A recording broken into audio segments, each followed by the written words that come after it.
Entendes o que estás lendo? O podcast que te leva através das páginas da Bíblia. Livro por livro. Capítulo por capítulo. Uma exposição bíblica emocionante. Aperte os cintos e embarque comigo nesta viagem.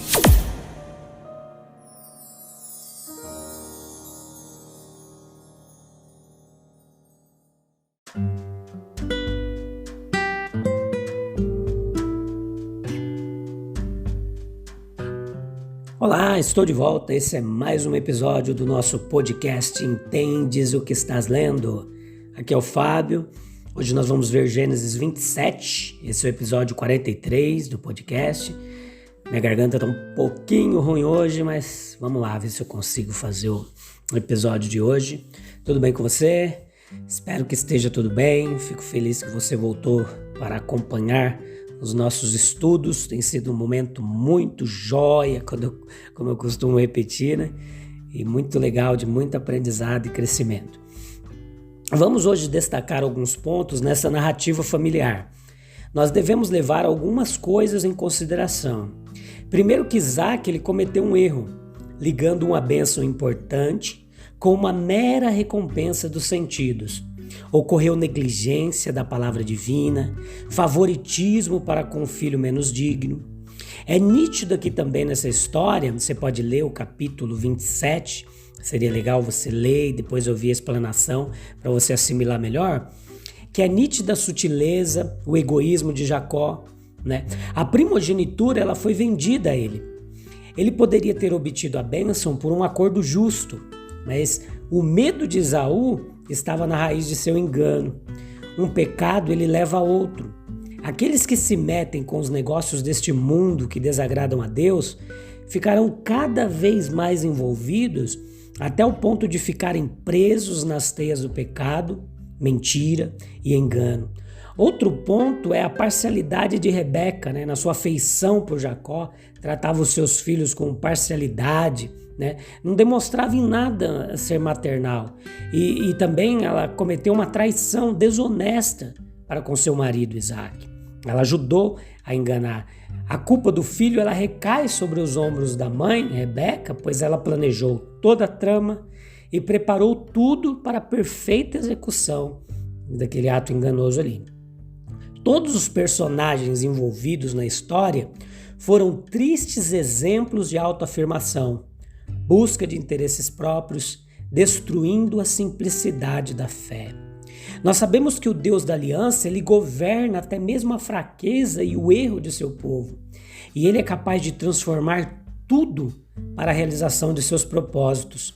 Ele é capaz de transformar até o mal em bem e fazer com que todas as coisas, absolutamente todas as coisas, cooperem para o bem daqueles que amam a Deus.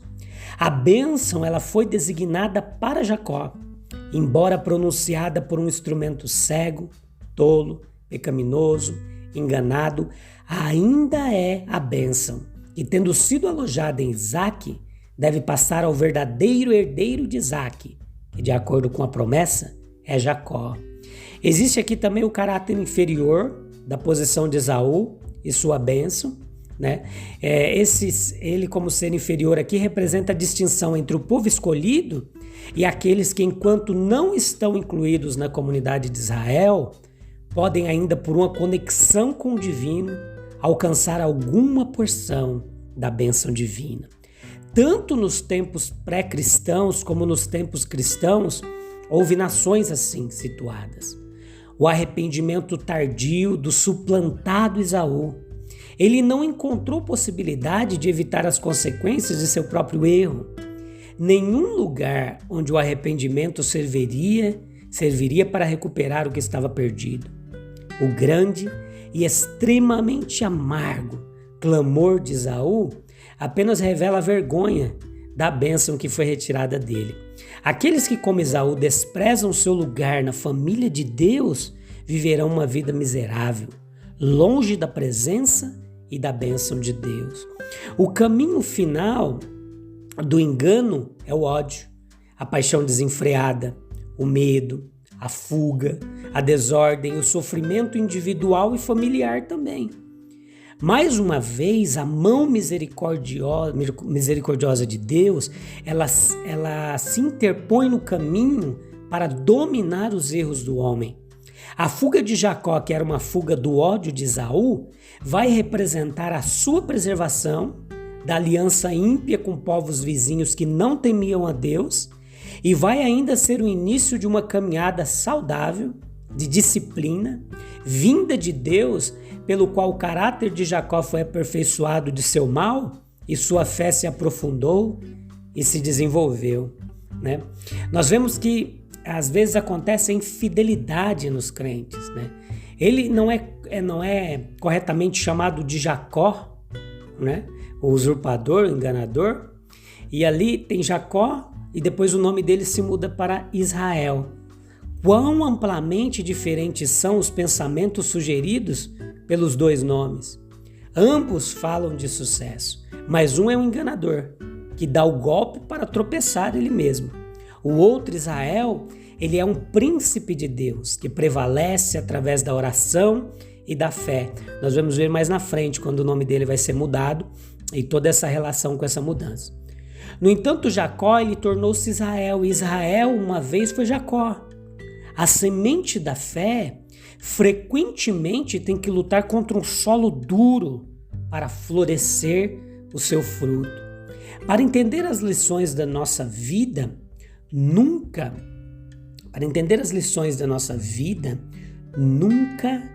podemos se perder nisso aqui, né? Porque nunca devemos nos esquecer que, em contraste com Esaú, Jacó era um homem de fé. Seu desejo era por uma bênção futura e espiritual. Ele acreditava que a bênção seria sua e essa crença influenciou e guiou toda a sua vida. Portanto, sua fé era imperfeita e parcial quando praticada. E isso levou a tropeçar várias vezes. Naturalmente quieta, sua vida foi passada principalmente em casa, no ambiente familiar. As influências piedosas dentro de casa, não perturbadas pela vida exterior, ensinaram ele a adorar a Deus e a valorizar a sua promessa. E como frequentemente acontece, o objeto de sua fé foi também o meio de sua provação. O propósito de seu pai em favor de Esaú abalou sua fé. Ele cedeu à sugestão de obter por engano o que Deus já havia prometido dar. No entanto, não parece que ele estava consciente de ter falhado na fé. Considere comigo o perigo de auto-engano, né?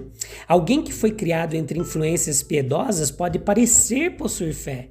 Caminhos de fé, esperanças de fé podem ser familiares para ele. Ele pode realmente abraçá-los, realmente desejar um prêmio espiritual. Mas não sem causa somos advertidos em 1 Coríntios 10:12.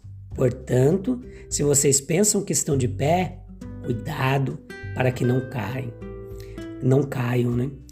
Algum plano de sabedoria mundana, algum ponto de interesse próprio, satisfação própria o atrai, às vezes só um pouquinho, e nada claramente revelado como errado. Ou ele cai no erro da autossuficiência, em seguida há um retrocesso de uma caminhada íntima com Deus. A formalidade, ela ocupa o lugar da confiança. Tudo pode parecer aparentemente bem, mas outros poderes, além da vontade de Deus, estão operando internamente. E se agora alguma prova mais perscrutadora for enviada, alguma escolha mais distinta entre Deus e o mundo, um apelo autossatisfatório pode ser facilmente encontrado. E a autoilusão que levou à queda torna-se imperceptível. E o caminho parece iluminado, mas não é pela luz de Deus, muitas vezes. Então, o dano feito a outros pela infidelidade dos cristãos. Olha o que Paulo disse aos Romanos. Não é de admirar que as Escrituras digam: os gentios blasfemam o nome de Deus por causa de vocês. Romanos 2:24. O mundo é rápido em identificar inconsistências na vida de cristãos, eles constituem uma desculpa para os descuidados, um apelo para descrer da realidade da santidade. E para os cristãos fracos, eles jogam a influência do exemplo para o lado errado.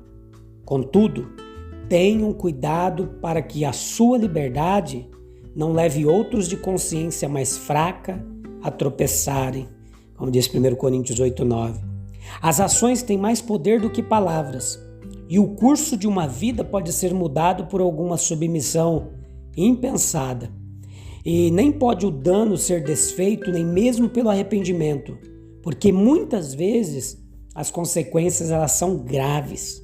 O fracasso é visível, a contrição e o pedido de perdão são secretos, os pecados dos homens bons são avidamente explorados. As fervorosas súplicas por perdão e restauração são conhecidas por poucos e poucos dão importância. O próprio homem pode ser perdoado e se levantar mais forte de sua queda, mas o veneno na alma de outra pessoa ainda está fazendo sua obra mortal. Né? O caminho da segurança, né? Qual que é esse caminho da segurança? Vejamos aqui, eu estou meio perdido aqui hoje. Então Cristo habitará em seu coração à medida que vocês confiarem nele. Suas raízes se aprofundarão em amor e os manterão fortes. Efésios 3,17. As regras por si mesmo pouco podem fazer, mas conhecer o amor de Cristo e tê-lo em mente é poder. Isso é poder de Deus. Conhecer o amor de Cristo e mantê-lo na nossa mente. O mundo, né? Ele é rápido em identificar os erros daqueles que são cristãos. As regras por si mesmo pouco podem fazer, mas conhecer o amor de Cristo e tê-lo em mente é poder.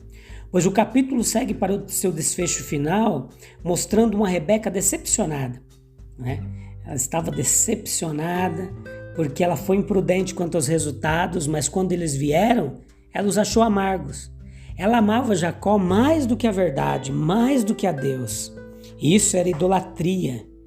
Não é de admirar que ela solte a exclamação: estou cansada da vida. Ela era uma mulher desapontada, frustrada, que não pensou nas consequências de suas escolhas. Seu filho favorito estava se escondendo da ira de um irmão injustiçado e Esaú estava indiferente e zangado com ela. Se a vida não deve ser uma decepção, devemos ter cuidado com nossas atitudes e não se preocupar mais com a felicidade do que com a honra. Tomar cuidado com a idolatria, com a cobertura de erros de filhos e outros e negligenciar as reivindicações da palavra de Deus. Né? Rebeca, ela começou bem.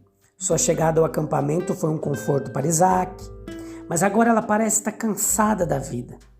Alguns hoje ainda se perguntam se vale a pena viver a vida. Podem encontrar uma sugestão na conduta de Rebeca quanto ao motivo pelo qual fazem essa pergunta. Será que não ocorreram erros parecidos com os de Rebeca e as consequências não os levaram a esse triste fim? Isso que nós devemos pensar. Então eu vou fazer uma pausa aqui e eu te espero no próximo capítulo 28, para a gente continuar meditando mais um pouquinho, beleza? Deixa aqui o meu abraço, aqui ficou um pouquinho longo. Deus abençoe. Até mais. Tchau, tchau.